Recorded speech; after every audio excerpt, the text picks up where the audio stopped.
하나님의 말씀 신약성경 로마서 8장 18절 보겠습니다.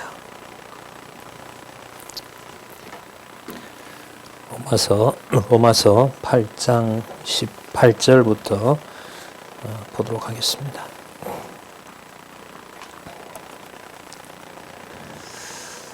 제가 읽겠습니다. 생각컨대 현재의 고난은 장차 우리에게 나타날 영광과 좋게 비교할 수 없도다. 피조물에 고대하는 바는 하나님의 아들들에 나타나는 것이니 피조물이 허무한 데 굴복하는 것은 자기 뜻이 아니요 오직 굴복해 하시는 이로 말미암음이라. 그 바라는 것은 피조물도 썩어짐의 종노릇한 데서 해방되어 하나님의 자녀들의 영광의 자유에 이르는 것이니라. 21절까지 봤습니다. 우리 교재는 성경 강론 15권입니다.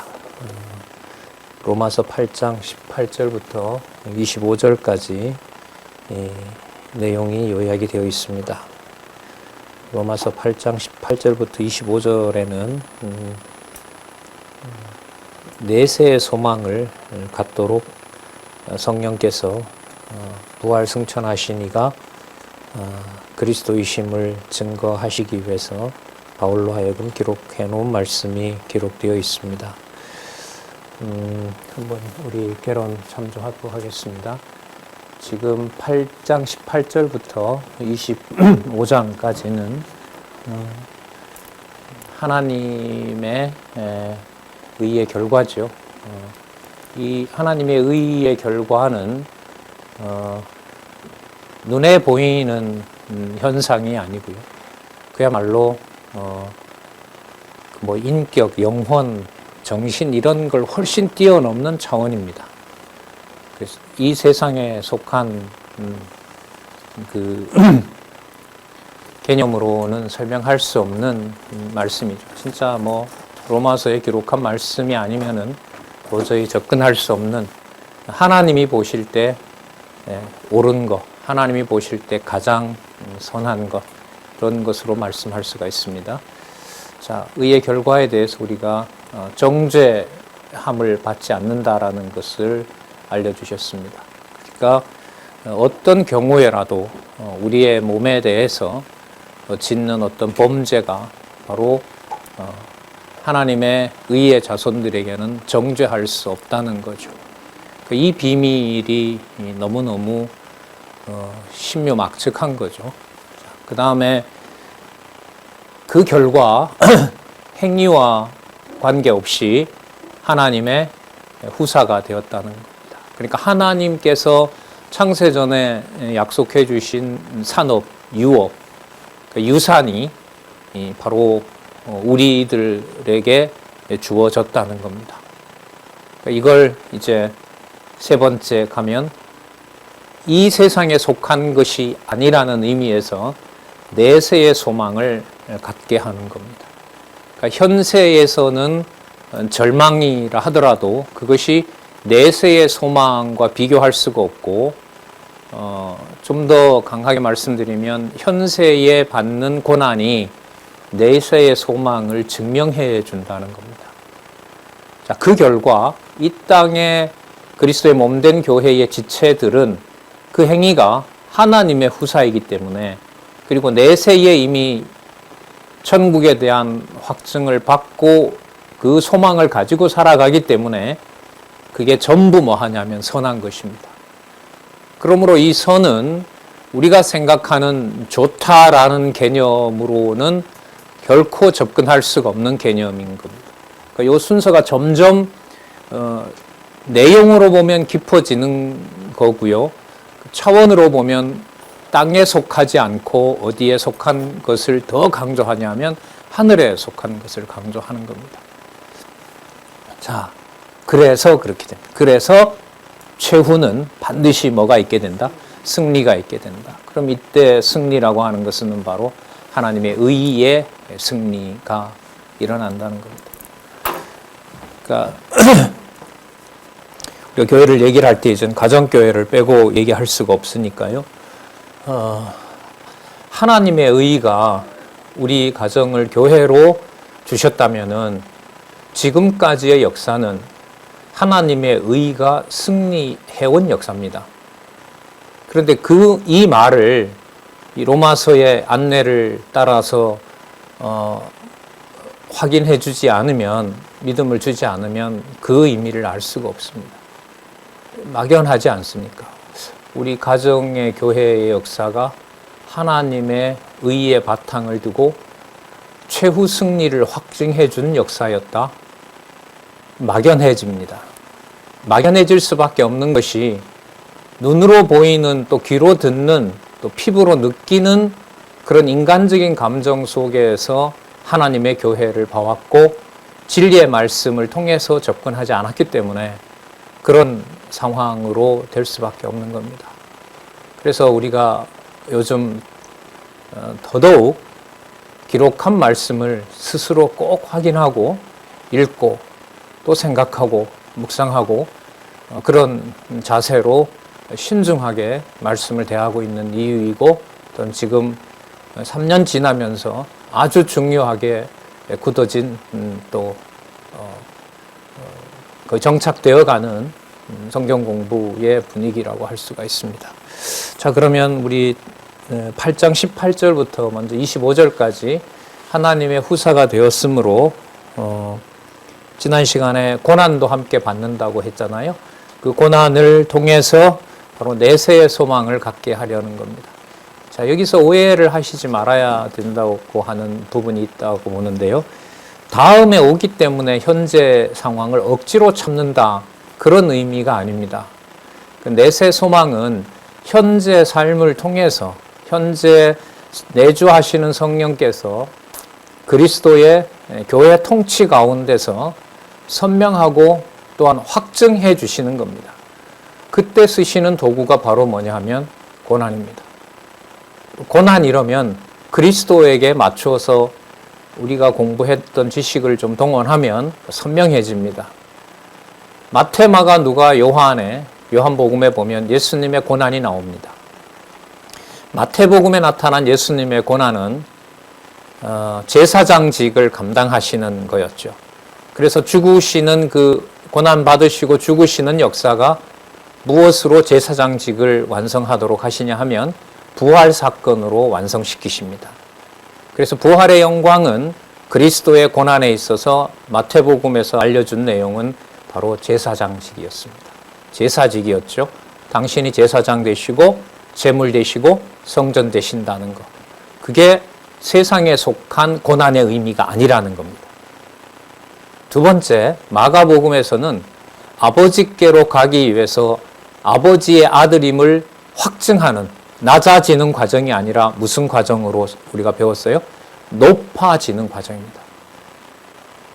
전통신학에서 그리스도의 신분을 두고 낮은 자냐 높은 자냐, 낮아졌다면 어디까지 낮아졌느냐, 낮아졌을 때는 신성이 없어진 것이냐, 너무나 혼란스러운 이 기독론의 상황입니다.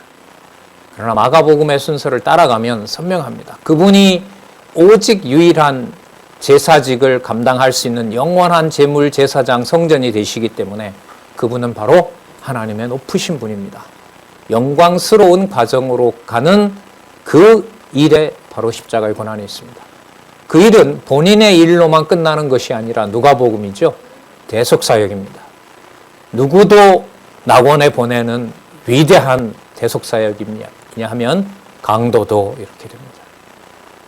그래서 그분은 본성이 이 땅에 육의 몸을 가지고 오셨지만 세상 권세가 함부로 할 수 없는 그분은 바로 하나님이십니다. 이게 요한복음에 나타나 있는 아버지께로 가는 과정이지 고난당하는 것이 아닙니다.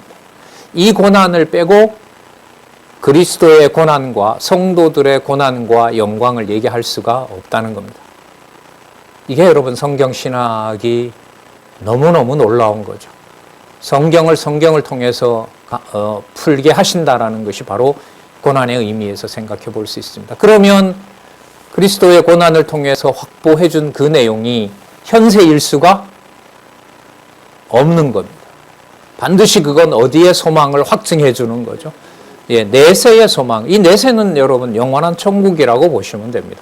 시간과 공간과 현재에 주어져 있는 상황을 초월한 소망. 이게 바로 내세의 소망입니다. 자, 먼저 그럼 8장 18절부터 21절 현재의 고난 중에 피조물이 장차 나타날 영광을 소망합니다. 그러니까 피조물도 탄식하고 있어요. 왜 무엇을 탄식하고 있느냐? 하나님의 아들들이 나타나야 자신들도 아담에게 약속해 줬던 세상 만물에 대한 통치에 대한 약속이 자신들에게도 이루어지니까요. 그러니까 자연이 황폐되어서 자연이 온다 이런 말을 하지만 그거는 뭐 환경론자들이 할 수 있는 거고요. 거기서 더 들어갑니다. 성경은 모든 피조 만물이 탄식해요. 바람 소리든 눈보라든 지진이든 그 모든 소리가 지금 8장 18절에서 21절에 보면 하나님의 아들의 숫자가 빨리 차기를 원합니다. 그러니까 지진이 일어나서 수만 명을 죽이면서 하나님의 섭리 가운데 빨리 하나님의 말씀을 듣고 돌아올 자가 있기를 피조물이 기도한다고 보시면 돼요. 이런 얘기를 할 수가 있겠습니까? 어떤 세상의 이야기에서 이런 얘기들을 말할 수가 있겠습니까? 자, 19절에 나와 있죠. 하나님의 아들들이 나타나는 겁니다. 21절에 보시면 그 바라는 것은 피조물도 썩어짐의 종로로 타는 데서 해방되기를 원하고요. 하나님의 자녀들의 영광의 자유에 이르는 것이 피조물의 목적입니다. 아담에게 해준 세 가지 언약, 만물 통치 언약이 바로 그리스도를 통하여 그리스도의 자녀들이, 이방인과 유대인들이 하나님의 자녀가 되는 그 영광의 자유에 이르렀을 때 피조물도 회복이 되는 겁니다.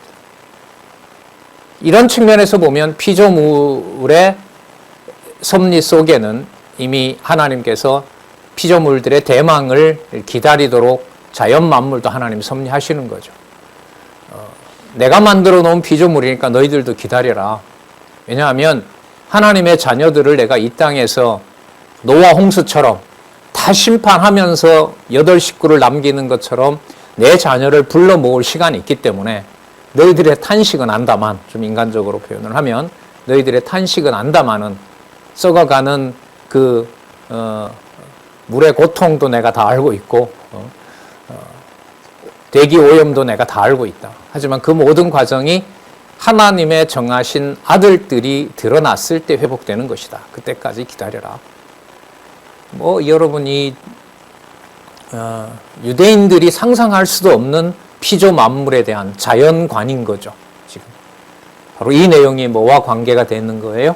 하나님의 의의 결과라는 겁니다. 하나님께서 그리스도를 통하여 이 땅에 당신의 의를 드러내신 바로 현상이 피조물들이 이제 기도하기 시작했다는 겁니다.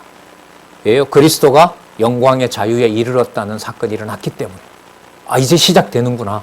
이제 완성하시는 거구나. 그래서 그리스도가 오신 것을 신학에서는 2000년 전 사건이지만 종말이라고 얘기를 합니다. 종말이 시작이 된 거죠. 여러분 그때 종말은 무슨 뜻이냐면 언약하신 것을 완성했다는 뜻입니다. 이게 종말입니다. 그래서 자꾸 미래를 두고 종말론이다 이러시면 안 돼요.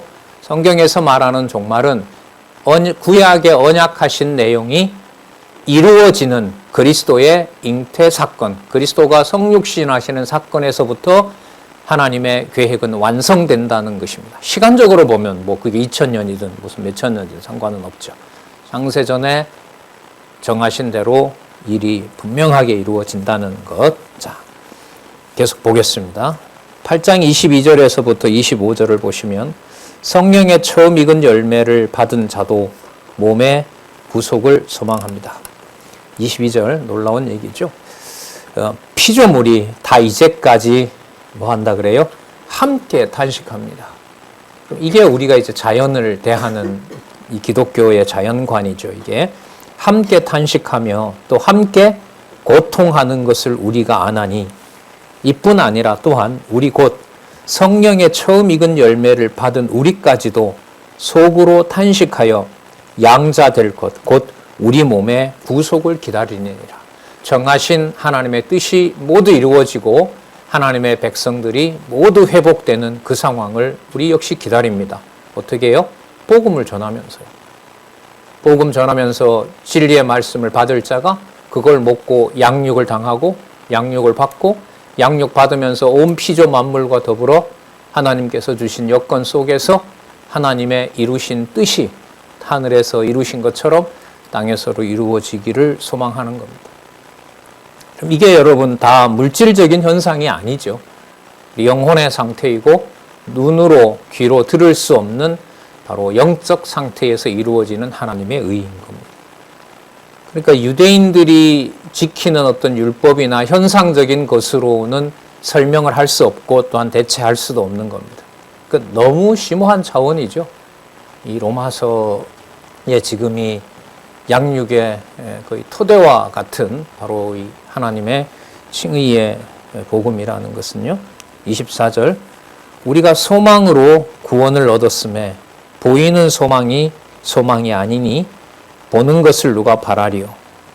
만일 우리가 보지 못하는 것을 바라면 참음으로 기다릴지니라. 25절의 그 번역을 새로 해놓으셨죠. 8200페이지에 가보시면 첫 번째 단락 밑에서부터 여섯 번째 줄에 인내로 기다림을 통해 보지 못하는 것을 소망하게 된다. 24절 우리가 소망으로 구원을 얻었음에 보이는 소망이 소망이 아니니 보는 것을 누가 바라리요. 그러니까 볼 수 없는 것이 실제인 겁니다. 볼 수 없어요. 볼 수 없는데 말이 되는지 안 되는지 여러분들 한번 생각해 보시기 바랍니다. 볼 수 없기 때문에 확실한 소망이 될 수 있는 겁니다. 말이 됩니까? 예측할 수 없는 것인데 하나님이 주시는 하나님의 의가 함께하는 소망이 될 수 있습니다. 맞습니까? 어떻게 맞습니까? 볼 수도 없고 예측도 안 되는 것인데. 여러분 이 대답은 3장 21절부터 해온 거죠. 하나님이 주시는 믿음으로 의롭게 될 때 그 믿음은 우리의 행위와 상상력으로 접근할 수가 절대로 할 수 없다는 것이 나와 있습니다. 그래서 내세의 소망을 가지고 살아가게 하는 것은 전적으로 성령의 사역이고요. 볼 수 없다는 것은 우리의 지각과 인식으로 하나님의 의에 대해서 함부로 왈가왈부할 수 없다는 겁니다. 그럼 그게 없어진 것이냐? 아닌 겁니다. 일단 단계는 탄식으로 가게 됩니다. 탄식한다는 것은 바로 기도한다는 거잖아요. 기도한다는 것은 하나님의 약속은 믿어지지만 믿어진 약속이 실제로 하나님의 의를 찬송하게 되는 것을 누가 인도해 주셔야 돼요? 그렇죠. 그래서 여러분 뒤에 보면 성령의 탄식으로 나가는 겁니다. 성령의 탄식. 그러니까 성령의 탄식이 피조물이 받는 고난을 빼고는 탄식해야 될 이유가 없는 거죠. 그래서 너무너무 치밀하게 이 로마서의 내용들이 지금 전개되고 있습니다. 자, 25절 아까 살펴봤고요. 참음으로 기다리게 된다. 8장 26절부터 30절에 그래서 이렇게 됩니다. 그래서 하나님께서 내세의 소망을 가지도록 하고 피조물과 더불어 하나님의 자녀된 이방인들도 바로 소망을 갖게 해주신 바로 이 내용으로 인해서 하나님께서는 바로 그 내용 속에 이미 너가 내 자식이고 이미 영화롭게 했다는 내용을 확증해 줍니다. 누가 해주시냐 하면 성령이 해주십니다. 그게 성령의 말할 수 없는 탄식입니다. 성령의 말할 수 없는 탄식은 이제 조용한 기도원에 가서 눈 감고 있으면 막 들려오죠. 왜 웃으세요? 과거에 그랬잖아요. 가만히 있으면 가만히 있지도 못했죠. 막 달라고 난리를 쳤고 머리는 혼돈된 상황인데 그러면 성령의 탄식을 들을 수 있는 걸까요? 아니죠. 그럼 성령의 탄식은 어디에 가서 들을 수 있나요? 기록한 말씀에 있는 거죠. 마태복음에서부터 요한계시록이 성령께서 약속하신 대로 하늘에 정하신 아버지의 뜻을 성도들로 하여금 간구하게 하시는 약속의 내용이고 성취의 내용입니다. 그래서 성령의 탄식은 딴 데 가서 구하시면 안 됩니다. 기록한 말씀을 그대로 따라가는 것이 한마디 한마디 따라가는 것이 바로 성령의 탄식이라고 보시면 됩니다. 그게 바로 누구의 의니까요? 하나님의 의니까요. 하나님의 의니까. 그의 나라와 그의 의 기억하시죠? 예수님께서 말씀하시는 성취된 하나님의 나라는 바로 하나님의 나라와 하나님의 의입니다. 그 의는 바로 모든 피조 만물들에게 주신 약속이고요. 그리스도를 통하여 완성되었고 또다시 시간을 주셔서 그리스도의 지체가 이방인과 함께 유대도 동참하고 유대로 돌아가게 하는 역사를 두시고 그 가운데 피조 만물들이 말할 수 없는 탄식을 하게 하고 그리고 성령도 더불어 탄식하시면서 하나님의 의를 보증해 주십니다. 우리가 아무리 울부짖는다고 보증을 받을 수는 없거든요. 자, 볼까요? 심오하신 말씀을 한번 보겠습니다. 26절, 28절까지 성령이 우리 위해 하나님의 뜻대로 간구하여 선을 이룹니다. 이와 같이 성령도 우리의 연약함을 힘이 없다 이게 아닙니다. 무능한 거죠. 무지한 우리를 도우시나니 자 볼게요. 왜 그렇게 돕냐 하면 우리가 마땅히 빌 바를 알지 못해요. 우리의 기도의 정당성은 우리에게 없습니다. 모든 사람을 감동시키는 기도라고 해서 그게 합당한 간구가 될 수는 없습니다. 말은 다 맞다 하더라도 성경적이라 하더라도 그 간구의 완성과 안내자와 보증자는 성령 하나님이십니다.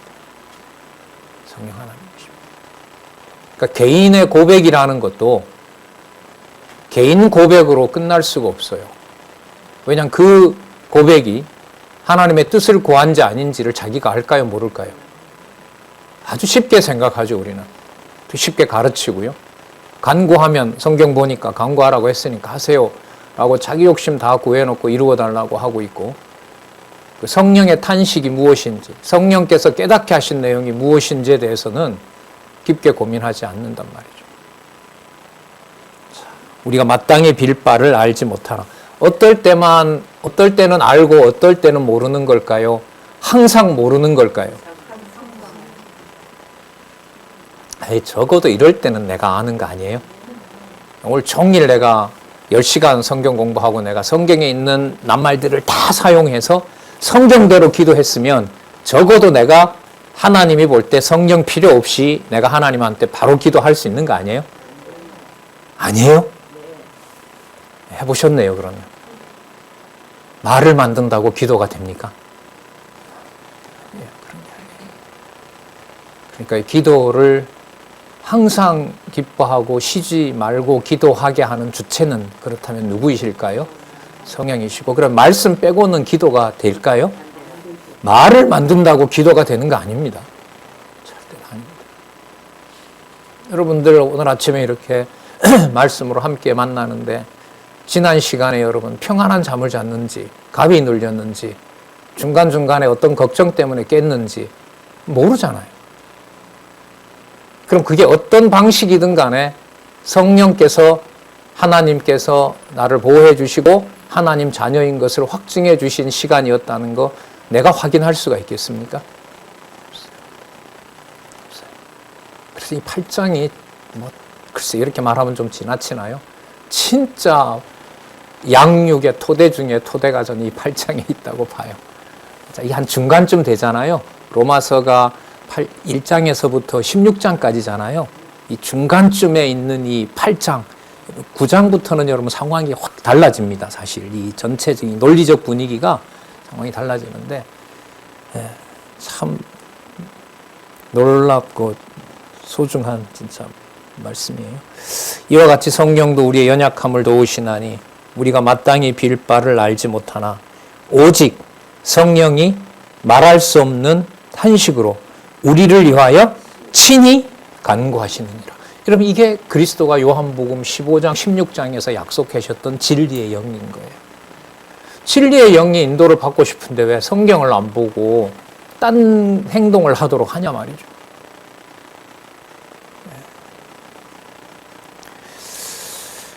우리를 위하여 친히 간구하시느니라. 왜냐하면 이렇게 넣어도 될 것 같아요. 마음을 감찰하실 수 있는 분만 하나님이시거든요. 우리의 마음을 감찰하실 수 있는 바로 그이가 누구의 생각을 알 수 있어요? 성령의 생각을 알 수 있어요. 그러니까 하나님이 보증해 주는 기도가 되기 위해서는 나를 인간적으로 하나님께서 바로 받는 것이 아니에요. 내 사정의 영혼의 갈급함을 누구에게 맡겨서 인도하도록 했어요? 성령에게 맡겼었습니다. 그래서 여러분, 성령이라는 뜻, 보혜사라는 뜻이 뭐냐 하면 안내자와 위로자예요. 그럼 정확하죠? 그러니까 무엇으로 안내해서 진리의 영으로 오셨다고 했으니까 진리 아래로 인도해서 뭘 받게 해요? 하나님의 자녀임을 위로받게 하는 거죠.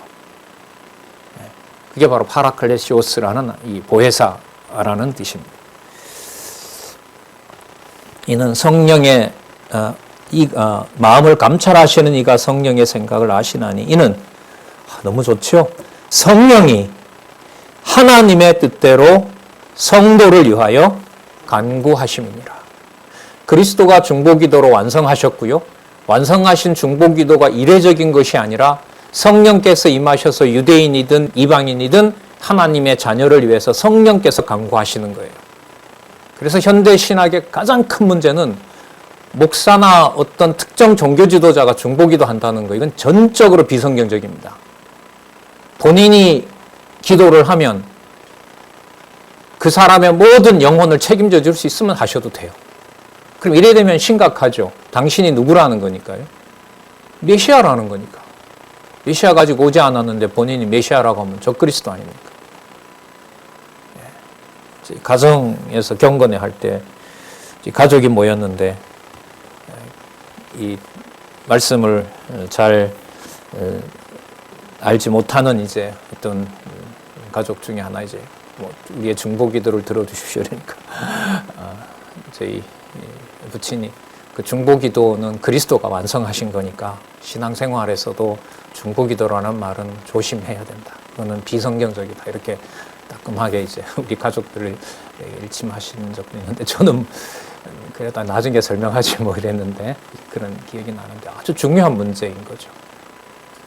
중보기도 한다는 말은 인간이 중보기를 한다는 말은 성령이 하나님의 뜻대로 성도를 위해서 간구할 필요가 없다는 거죠.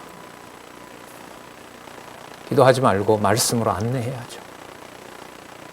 이걸 깨닫게 해주셔야죠.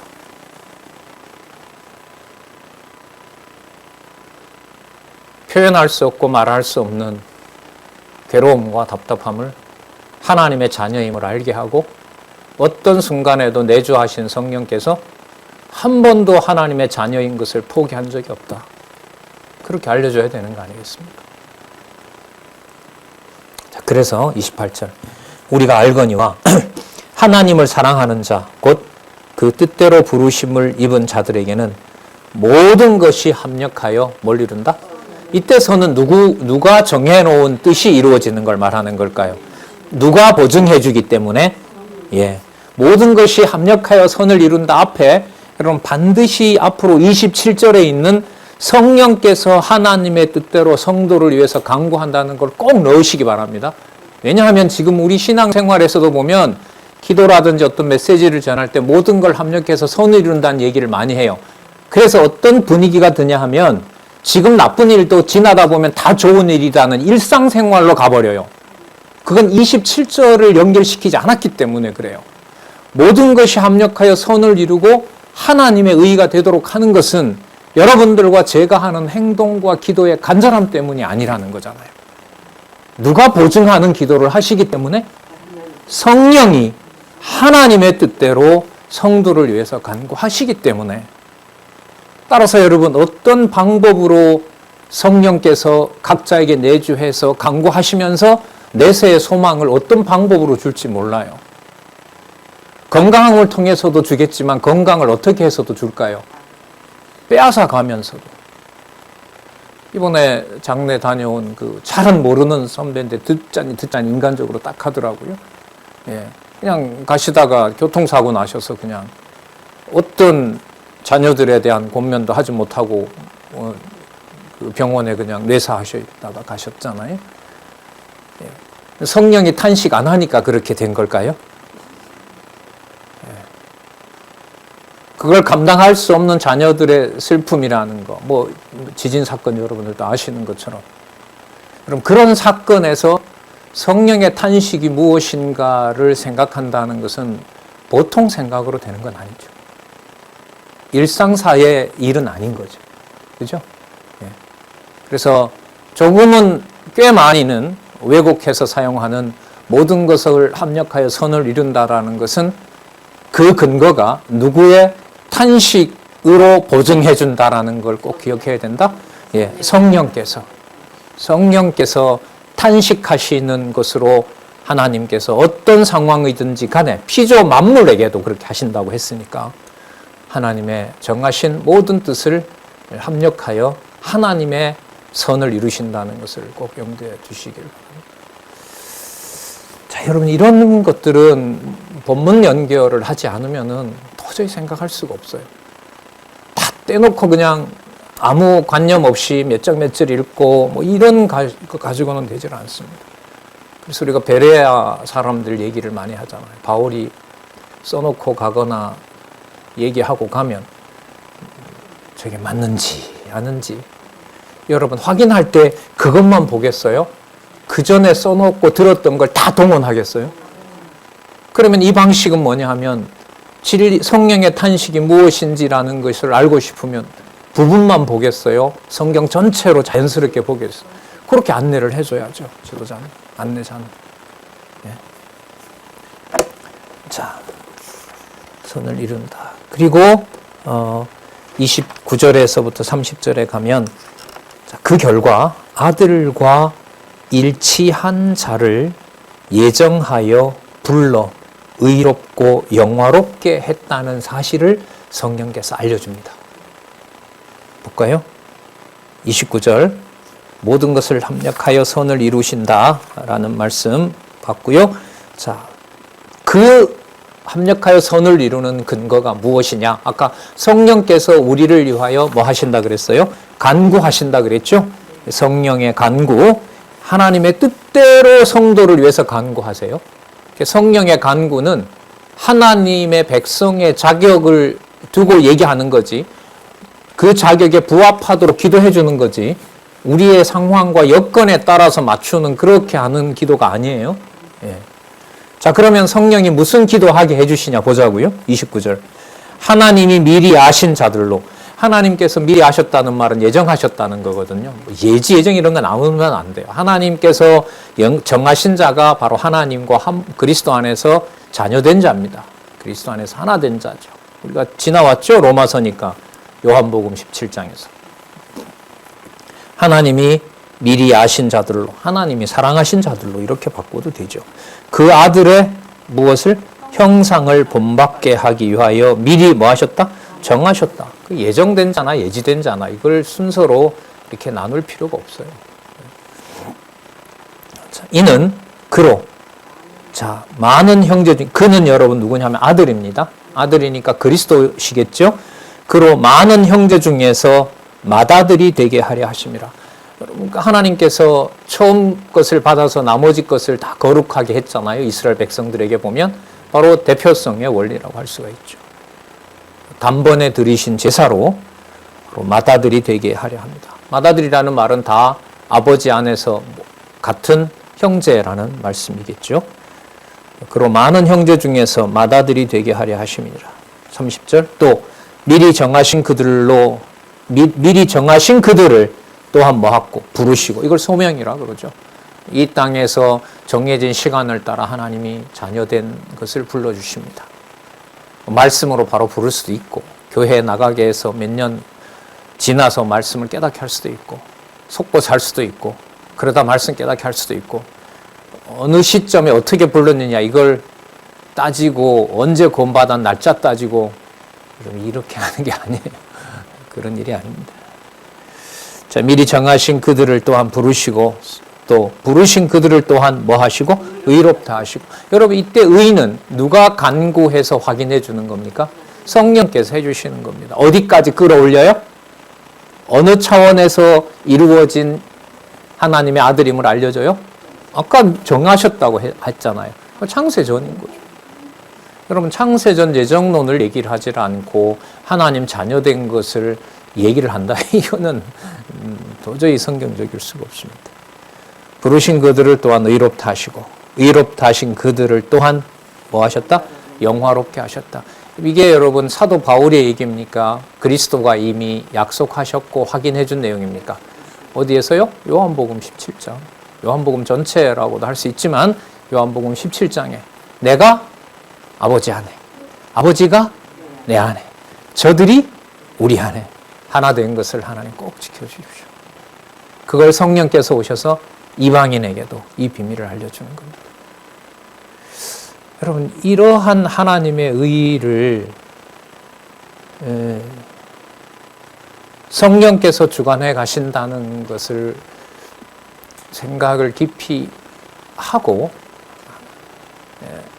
우리가 혈육으로 태어난 가정교회를 보는 것하고 그냥 기독교 문화에 익숙해져 있어서 그냥 그런 기독교 문화 속에 있는 가정을 보는 것하고 차이가 엄청납니다.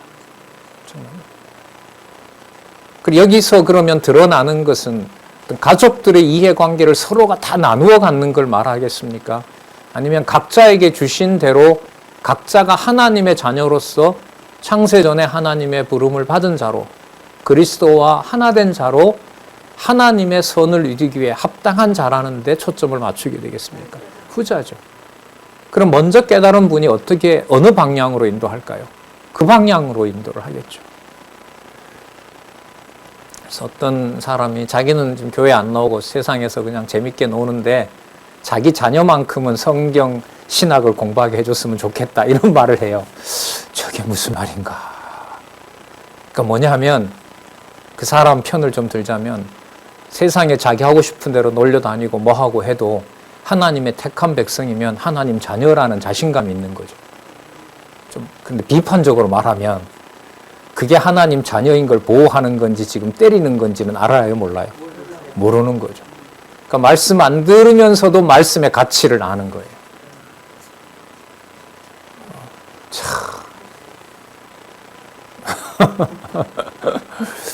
근데 여러분 그래요.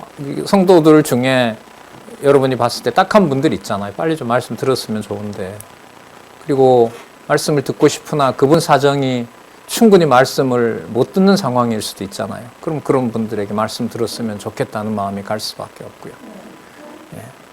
그러니까 성령께서 탄식으로 창세전 하나님 자녀인 것을 알려주는 방법이 주권적입니다. 개인에게도 주권적이고 민족적으로도 주권적입니다. 이게 어디서 나오냐면요, 9장에 나와요. 누구를 버리는 방법으로 누구를 먼저 살려줘요? 그렇죠. 유대를 버리는 방법으로 유대가 먹는 것을 빼앗아서 이방에 주는 게 9장에 연결이 됩니다. 그러니까 성령의 말할 수 없는 탄식이, 성령이 하나님의 뜻대로 간구해서 이루어 가시는 것이 누구의 주권 속에 있다? 하나님의 주권 아래 있다. 그게 여러분 9장으로 연결이 됩니다. 자, 영화롭게 하셨느니라.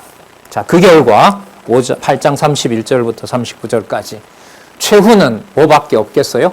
패배가 아니라 승리일 수밖에 없죠. 누가 간구하고 부증하는 거니까? 성령께서 하시는 거니까요. 성령께서.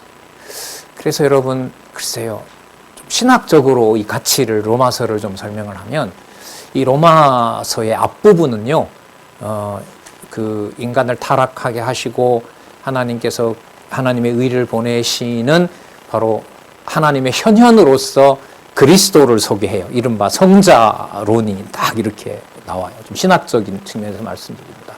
그리고 그걸 이루신 분이 하나님이시다라는 성부론을 부각시켜요. 근데 이게 뭐냐 하면 마가복음 논리예요. 좀 아는 척 할게요. 마가복음에 그리스도가 표적을 일으키시고 숨지요. 그리고 나타내지 말라는 말을 많이 하시죠. 누구의 아들임을 드러내려고 하는 거라 그랬죠. 그렇죠. 그럼 거기에는 성부론과 성자론이 분리되어 함께 드러나요. 드러나죠.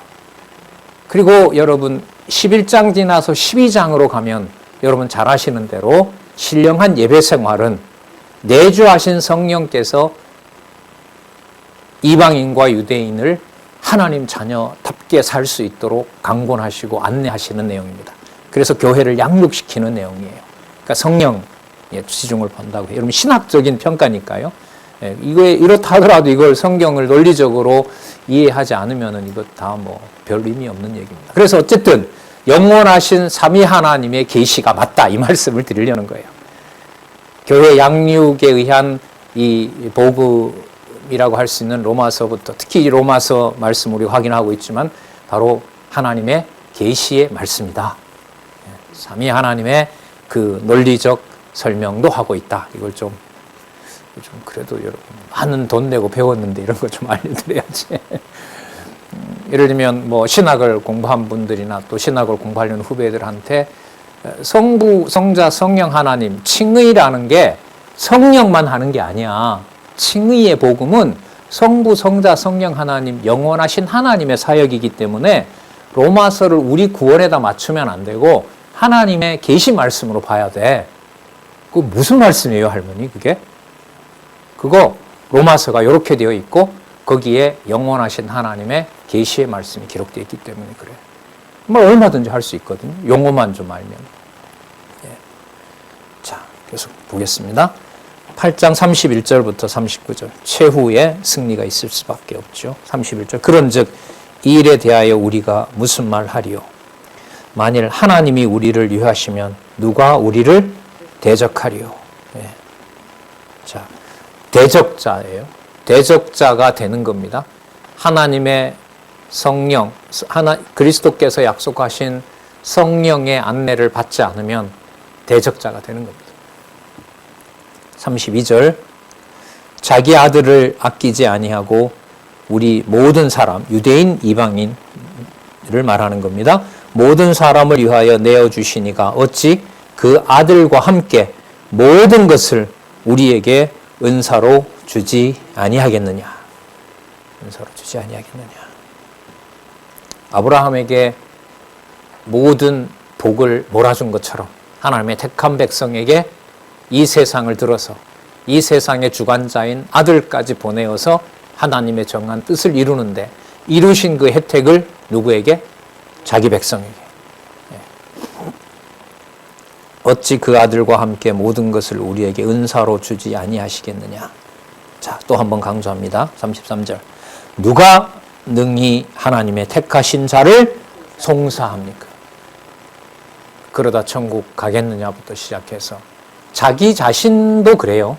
내가 이러다가 천국 가겠어? 이러다가라는 말은 뭘 보고 얘기를 하는 거죠? 자기 어떤 행위를 보고 얘기하는 거죠. 그럼 행위 중심으로 무엇을 얘기를 하는 거예요? 하나님의 정하신 하나님의 자녀된 것을 여러분 어떻게 보면 오해하고 있는 거죠. 누가 능히 하나님의 택하신 자를 송사하리요. 송사 얘기가 고린도전서에 가면 나오죠. 창세전 하나님의 자녀로 부림받은 자에 대해서 이해관계 손실이 일어나서 재판정에 고소를 해버린다. 일어날 수 있죠. 그런 실수도 하게 해서 창세전 하나님 자녀된 이 놀라운 비밀을 깨닫게 할 수도 있겠죠. 또 그게 미끄러지는 실족하게 하는 과정이 될 수도 있고요. 하나님의 주권 속에 있죠. 누가 능히 하나님의 택하신 자들을 송사하리요. 왜냐하면 의롭다 하시니가 누구기 때문에 하나님인데. 그래서 여러분 남들에게 교훈하고 명령하고 내가 뭔가 많이 공을 들였다고 해서 거기에 내 지분을 찾아내려고 그러고 성경에서 말하는 하나님 자녀로 양육되는 것하고는 무관한 겁니다. 물론 이걸 성령께서 탄식하실 뿐만 아니라 인도해 주셔야 되고요. 그리고 그 길은 진리의 말씀으로 양육되지 어떤 특정한 교훈으로 양육될 수는 없습니다. 어떤 행위로도 대체될 수가 없고요. 엄격한 말씀입니다. 누가 능히 하나님의 택하신 자들을 송사하리요? 의롭다 하신 이는 하나님이시니. 34절. 누가 정죄하리요. 왜냐하면 죽으실 뿐 아니라 다시 살아나신 이가 누구이기 때문에 그리스도 예수이시기 때문에. 자, 그는 누구이시냐? 그는 하나님 우편에 계신 자요. 우리를 위하여 여러분 이 성도의 권위라는 거요. 진짜 부활 승천하신 그리스도가 아버지 우편에서 성도의 자격, 권위를 보증하고 계시고 내주하신 성령께서 말할 수 없는 탄식으로 보증을 하고 있는 것이 하나님의 의의 결과로서 하나님 자녀의 권세입니다. 자, 좁혀볼까요? 누가 대적할 수 있습니까? 대적할 수 있습니까? 안 돼요, 이거.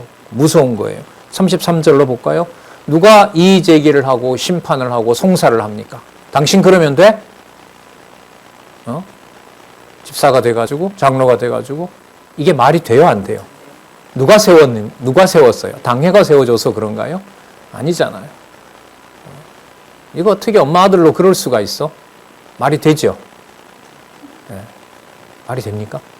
어떻게 내가 공들였는데 네가 그런 말 하면 안 되지? 이건 아니야. 말이 다 안 돼요, 그죠? 이 말씀으로 보면. 자, 34절 볼까요? 누가 정죄하겠습니까? 그러니까 대적할 수도 없고 송사할 수도 없고 뭐 할 수도 없어요? 정죄할 수도 없어요. 왜냐하면 부활 승천하신 그리스도가 하나님 앞에서 우리의 이 죄된 몸에 대해서 정죄하지 않고 저가 내가 죽으면서 대속사역을 완성해 주셔서 창세전에 아버지와 하나였던 보증을 해 주셔야 됩니다. 저의 저런 허물이 하나님과 제가, 아버지와 제가 또 우리 안에 있었던 자녀되는 권세를 배제할 수가 또 없앨 수가 없지 않습니까? 그리스도가 여러분 그 기도를 요한복음 17장에서 하시고 여러분 아버지께로 가시잖아요. 예. 놀라운 말씀이죠. 하나님의 의의 결과로 전적으로 성령께서 또 아까 지금은 누가 강구하신다 그랬죠? 그리스도께서 그리고 아버지의 정하신 바가 확증되고요. 그래서 영원하신 삼위 하나님의 대역사가 성도 개개인에게 드러나는 바로 이 양육의 복음, 이 부분을 우리가 지금 살펴보고 있습니다. 우리 잠시 쉬셨다가 11시에 8장 35절부터 살펴보도록 하겠습니다.